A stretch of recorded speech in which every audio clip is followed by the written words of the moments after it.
Visual হ'ল কি হাতীটোৰ লেফ্ট চাইডৰ আগভৰিত বা তিৰিজাতীয় লহাজাতীয় বস্তু এডাল সোমাই আছিলে।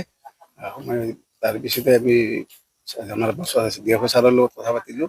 ডিএফঅ ছাৰে ক'লে যে বস্তুটো আপোনালোকে ৰাতিটো ৰখি দিয়ক, নজৰবন্দীত ৰাখক। কিন্তু হাতী বোলা বস্তুটো তেনেকৈ নজৰবন্দীত ৰখা নাযায়। কোনপিনে গ'ল আমি গম নাপালোঁ। আৰু আজি ৰাইজৰ সহযোগত আমাৰ এই গোটেই দেউচিলা এলেকাত ঘূৰি আমি গোটেই ৰাতি এনেকৈ বিচাৰি থাকিম, এতিয়ালৈকে হাতীটো বিচাৰি নাপাওঁ। হাতী বিচৰা কামত আপোনাৰ কিবা হাতী বিচৰাৰ কামত আমি ড্ৰোন ব্যৱহাৰ কৰিছিলোঁ, কিন্তু ড্ৰোনেও সক্ষম নহয়, যিহেতু ঘন অৰণ্য। এই ঘন অৰণ্যৰ মাজত ড্ৰোনে কোনো ধৰণৰ কাম কৰিব পৰা নাই। আমি হাতী জংঘলত হাতী আমাৰ মানুহখিনিয়ে আমি হাতী লগ পাইছোঁ। হাতী লগ পালেও যিটো ইনজিউৰ হাতীটো এতিয়া সেইটো হয় নে নহয় সেইটো এতিয়া আমি দেখা নাই, নিশ্চিত কৰিব পৰা নাই। এইটো হাতীটো নিশ্চিত কৰাৰ পিছত আপোনালোকে কিবা চিকিৎসা নিশ্চয় আমি নিশ্চিতভাৱে যেতিয়া হাতীটো ইনজিউৰ হাতীটো পাম, অলৰেডি আমাৰ মানসৰ পৰা ডক্তৰ আহি আছে। বিহিত ব্যৱস্থাৰ কাৰণে ডক্তৰক মাতি লৈ আহিছোঁ। অলৰেডি আহি পোৱা নাই, যদিও আহি পাব। আৰু ৰাতি হ'লে তাক কোনো ধৰণৰ চিকিৎসা প্ৰদান কৰিব পৰা নাযাব। ডক্তৰ আহি পেলাই কালিলৈ আমি চিকিৎসা প্ৰদান কৰিম। মানে কাইলৈৰ ভিতৰত চিকিৎসাটো নিশ্চিত হ'ব।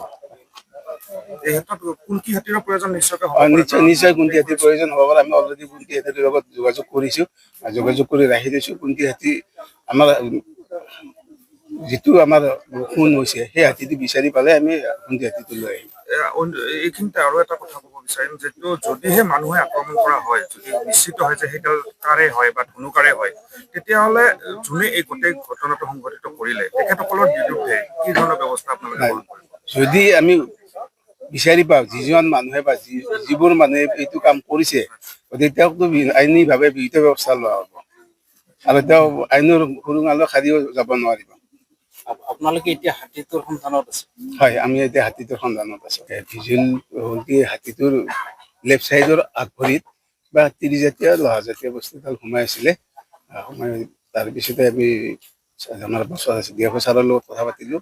ডিএফঅ ছাৰে ক'লে যে বস্তুটো আপোনালোকে ৰাতিটো ৰখি দিয়ক, নজৰবন্দীত ৰাখক। কিন্তু হাতী বোলা বস্তুটো তেনেকৈ নজৰবন্দীত ৰখা নাযায়।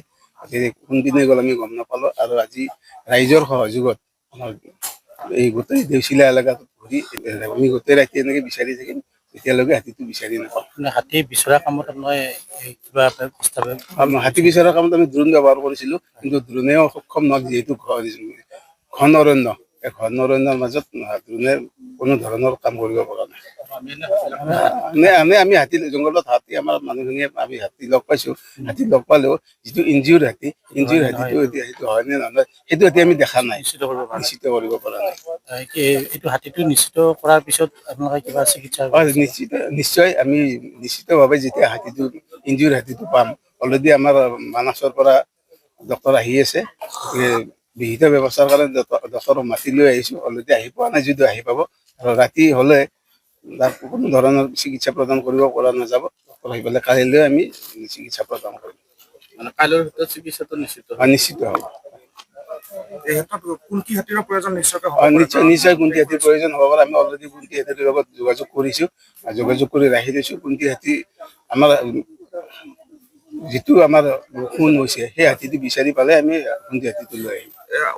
এইখিনিতে আৰু এটা কথা ক'ব বিচাৰিম, যিটো যদিহে মানুহে আক্ৰমণ কৰা হয়, যদি নিশ্চিত হয় যে সেইডাল কাৰে হয় বা ধনুকাৰে হয়, তেতিয়াহ'লে যোনে এই গোটেই ঘটনাটো সংঘটিত কৰিলে তেখেতসকলৰ বিৰুদ্ধে কি ধৰণৰ ব্যৱস্থা আপোনালোকে গ্ৰহণ কৰিব? যদি আমি বিচাৰি পাওঁ যিজন মানুহে বা যিবোৰ মানুহে এইটো কাম কৰিছে, গতিকে তেওঁকতো আইনীভাৱে বিহিত ব্যৱস্থা লোৱা হ'ব।